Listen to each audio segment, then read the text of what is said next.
This is Saturday, September 1st, 2012, and we're about 5 minutes till 11.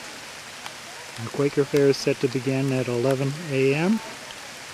and we have a little downpour with rain that's finally gotten here from the remnants of Hurricane Isaac. It started raining about an hour ago, and we're hopeful that it won't be raining for very long, at least not continuously.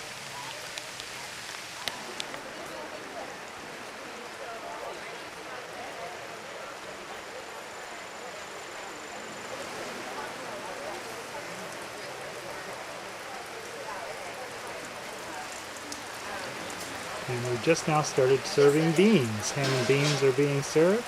See Donna over there taking people's money and giving them some ham and beans and slaw for $4.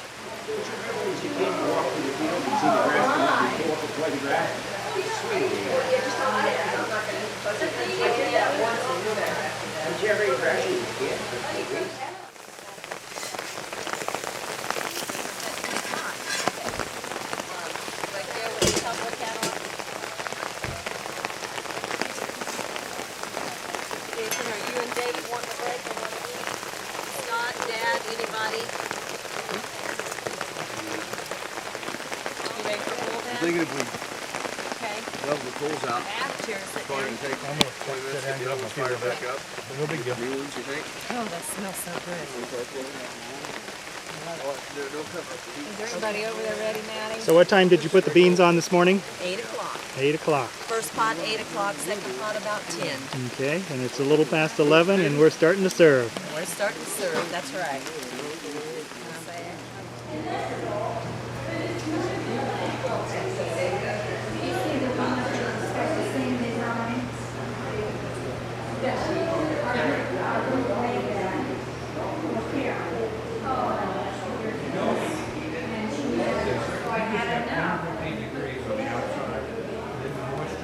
That's the moisture. All the damage is the moisture. So you don't need to eat the turkey. You need just enough heat.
Welcome to Farmers Institute.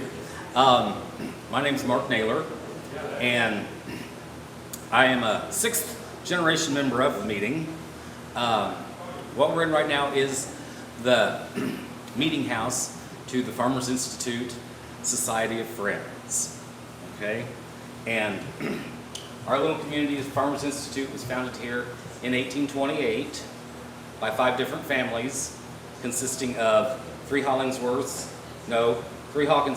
and 2 Hollingsworths, and they came from the West Elkton meeting in East Tippecanoe County, Ohio, and they rode their horses over here, found their land, went to Crawfordsville and entered it in the government land office, went back and got their families, came back, and the first thing they did was they cleared land, built the meeting houses, or the meeting house, and plotted the cemetery.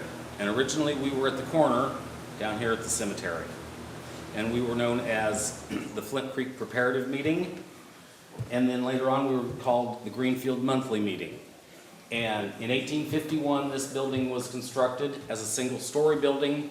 It was the academy. It was the School of Higher Learning before we had Purdue University. This was also primary through college prep. It was considered a state-of-the-art education. Kids came from Ohio, Kentucky, great distances to get this kind of education, as there was no public school system. In 1854, the boarding house, which stands back here, was added. Education to the Quaker children was free. To the outside world, it was $3 to $7 for a 4-month term, and boarding was $1 a week.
historic landmarks. Indiana Landmarks has commissioned poets to create poems about the landmarks. And I'd like to introduce the Purdue poet professor, Don Platt. Thank you, Kathy. Okay. What a pleasure to be here, and thank you all very much for coming out. Hi, Mark. Well, actually, it was pouring this morning, of course, but now it seems to have, the rain seems to have stopped, and so we're good to go here. So I'm very happy to see all of you. Welcome. Yeah, as Kathy was saying, I was commissioned this summer by Landmarks of Indiana, a state agency, to write a poem about this particular structure. Actually, 19 other poets were commissioned to write poems about endangered structures throughout Indiana. And the idea simply is to call attention to beautiful buildings, and this is certainly one of them. I mean, the proportions of this building are absolutely gorgeous. It is a historic center of this farming community and early Quaker society. And so it's very appropriate. I feel really blessed and honored to be here with you and to have been given this assignment to write about this particular building. I want to thank Kathy, of course, as clerk. Thank you so much for inviting me to read this poem. The whole meeting actually invited me to read this poem. And very much thanks to Mark, who showed me around this summer, took me all over the grounds, the boarding house, the whole works, and explained so much about the history. And I quote him in the poem itself. So he's very much part of this poetry project. So thank you both very much. Let's see. Actually, I'll say a few words about my poem, but I'd like to actually read another poem to start us out here. It's a poem by someone, a Quaker poet, who attended meeting here in this particular room. So it's a way, I guess I would say, to invoke the ghosts and call in a bit of history, too. And the this poem I'll read is J.H. Bone. And did he live at Minglewood or not? Yes, he did. He did, okay. Lived at Minglewood, okay. What a beautiful name, Minglewood. I mean, it's just gorgeous, really. Gorgeous name. Okay. And what I'm going to do is I'm just going to read a poem that I believe he wrote about this particular structure. So, and I get it from a little pamphlet called A History of Farmers Institute Monthly Meeting of Friends and Its Community by Nellie Taylor Robb. And it's untitled, by J.H. Bone. Our beautiful church, by simple nature adorned, where many a wayward soul was reborn, you stand not for pomp, nor pride, nor pelf, but for the kingdom of God and Christ himself. Within, the Holy Spirit is ever present to hold communion with those whose hearts with thee are in union. You have had a noble mission to perform. Well have you done your part in good deeds and reform. Long may you live to inspire a holy life of love among the neighbors until they are called above.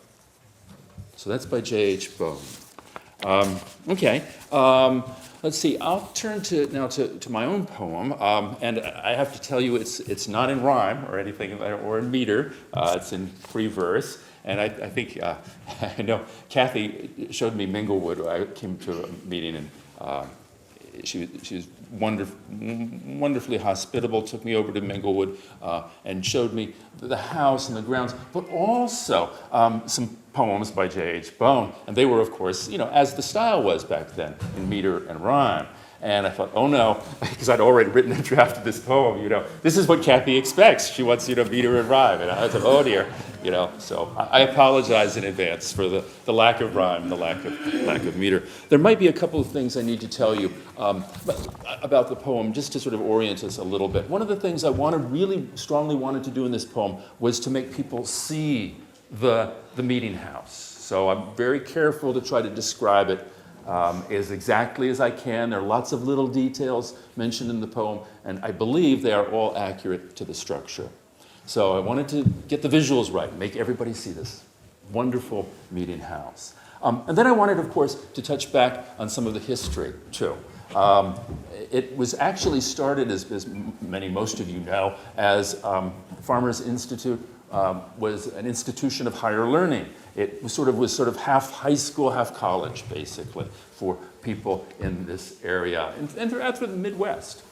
One of the things I discovered doing a little research, I went to Earlham College, went to the archives there, and I discovered that part of the educational curriculum that took place in this building was they would have debate societies. And this was common practice in the 19th century. The debate societies were not run by professors or teachers. They were all student run, and the students would assign themselves particular topics to debate.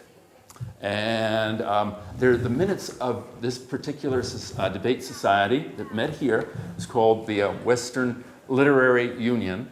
The minutes are in the Earlham College Quaker archives. And I read through quite a few of them, and I get lots of historical detail, actually, from those archives. And then, let's see, after its incarnation as a school, then the meeting house actually sort of ceded its place as an institution of higher education to Purdue, which had come up. And so in the 1880s, I believe, if I'm not mistaken, became a meeting house rather than a school. Other things that I need to tell you about the poem. The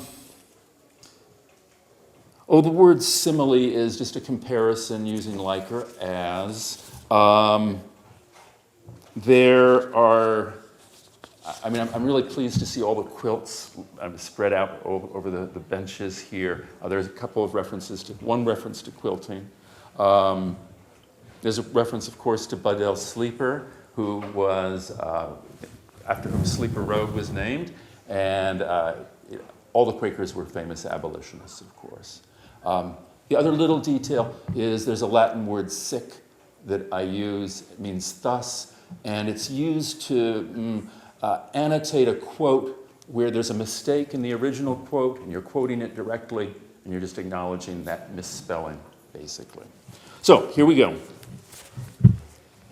Silent meeting at the Farmers Institute Meeting House.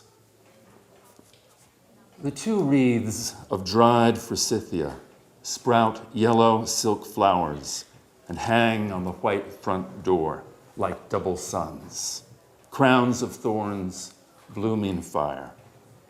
105 degrees. The day has broken all heat records. I fumble with the latch, push open the door whose wood has swollen so it sticks, and enter a foyer that leads to one white room.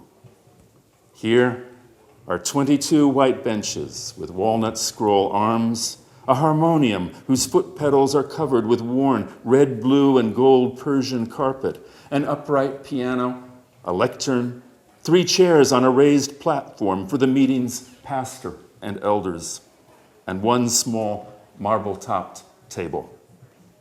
On it, the big Bible's gilt-edged pages are open to Psalm 119. I read there aloud to the echoing empty room. My soul fainteth for thy salvation. I am become like a bottle in the smoke. What the hell does that simile mean? I think sacrilegiously. Then I remember my dead father, an Episcopal priest, explaining the verse, how the Israelites would hang up their drained goatskin wine bottles in tents smoky from open fires. The leather would dry out and blacken, someone's soul emptied, scorched, soot-smutched from neglect, from being hung from a small tent's ridgepole.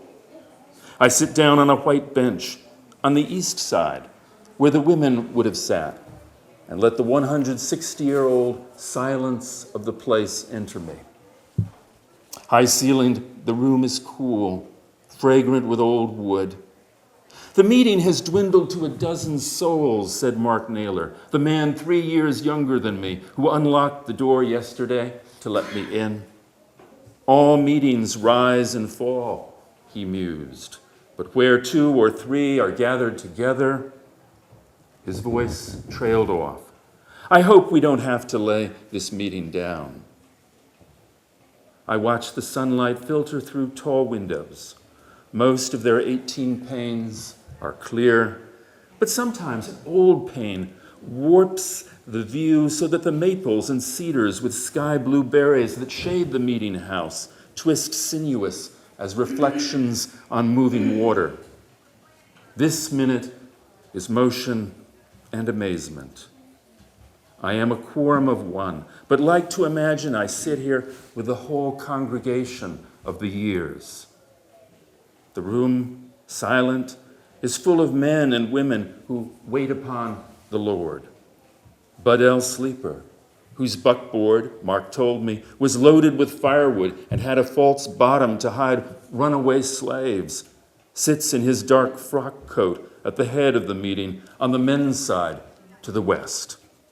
On the east presides his wife, Elizabeth, who quilted hard in 9 patches, double wedding rings, who boiled 28 pounds of soaked beans and 2 cut-up hams in 2 small butchering kettles for the quarterly meeting, thronged with horses and buggies from Sugar Plain, Darlington, Thorntown, and Vermilion Grove.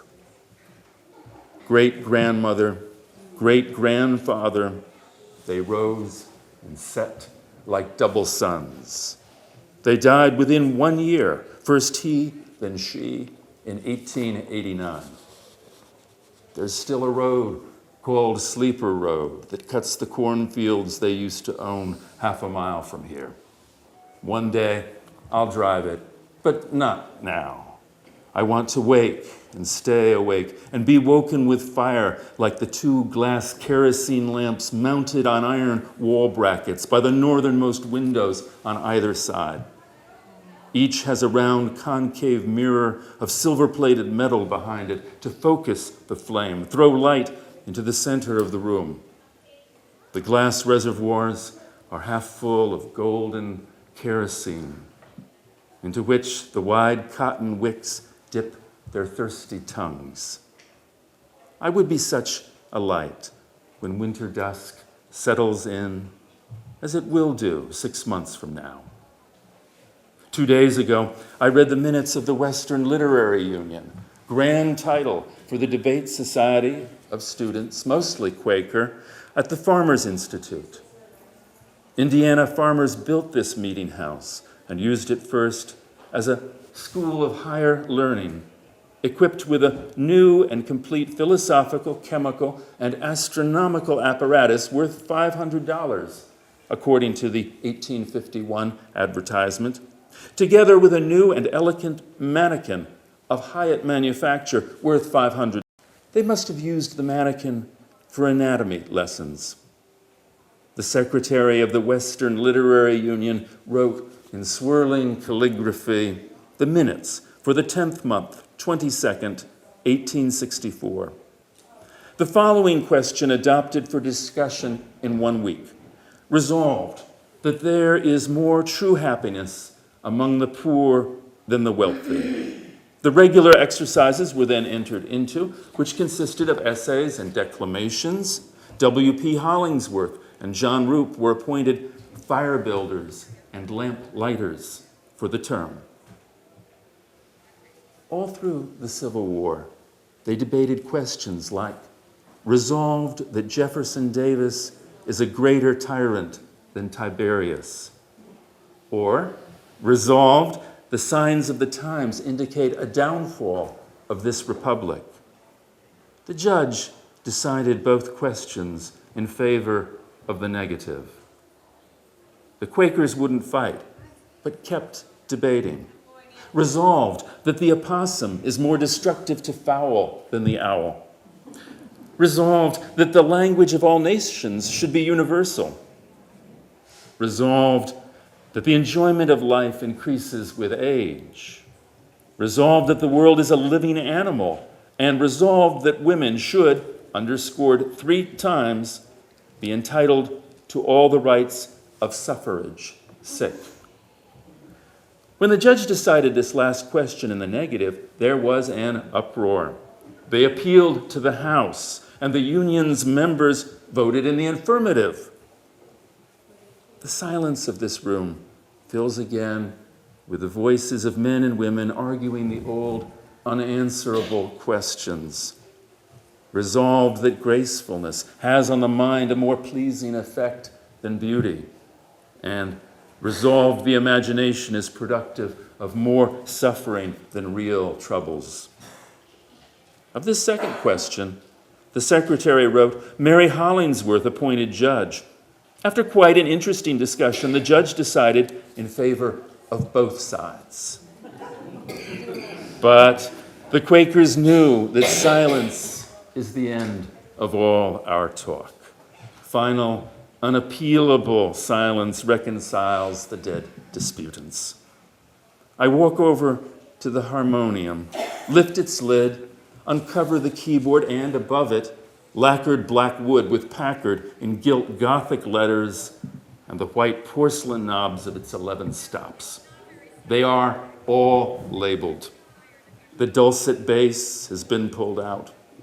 I press the keys, try a few chords that make no sound. If I could play, I would choose between the stops. Diapason, dulcet treble, violina, melodia, bass coupler, Celestina. But I love the silence of this meeting room in which I am united with the dead. I add to it the vox humana, my one human voice. Thank you very much.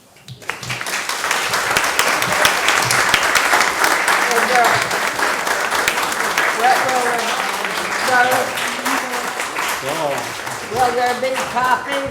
Will there be copies? Good question. I don't. Maybe we could ask Kathy to make them available. I could give them. But there ought to be. Yes. Because I can't hear all that was said, so I'd like to read Well, it. tell you what. You can have this copy. It's too small. It's right on right. Yeah. I could give you this.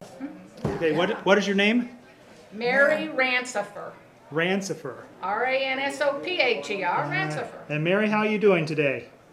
Oh, I'm fine. Cheese. So thanks for coming out. I just can't hear and see good, but That's okay. So you We were can born see in you. 1912. Yeah. All right. My mother was born in 1910, so she would have been 102 years ago. So. Yeah.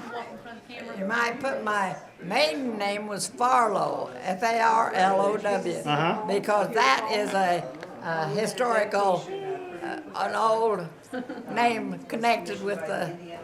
Well, there were a lot of Farlows and Quaker Farlows in Paoli, where I'm from. And that's so. where my great grandfather is from. That's where I grew up, Yeah, in Paoli. okay, So. yeah. Did That's you right. know We're from- anybody we're that around bunch of Rushville or Kokomo? Well, I'm not sure. I know some people, but I'm not sure if the And then connection. when they said Hollingsworth, why that Yeah. rings Yeah. a bell. Mhm. Oh, okay. Yeah. Yeah. Well, we have the old Hollingsworth farm down here is called Minglewood. Yeah. And so that's the descendants of the Hawkins that are here. So Different family. yeah. All Are you right. ready? Well, happy birthday this fall. From this. I guess so.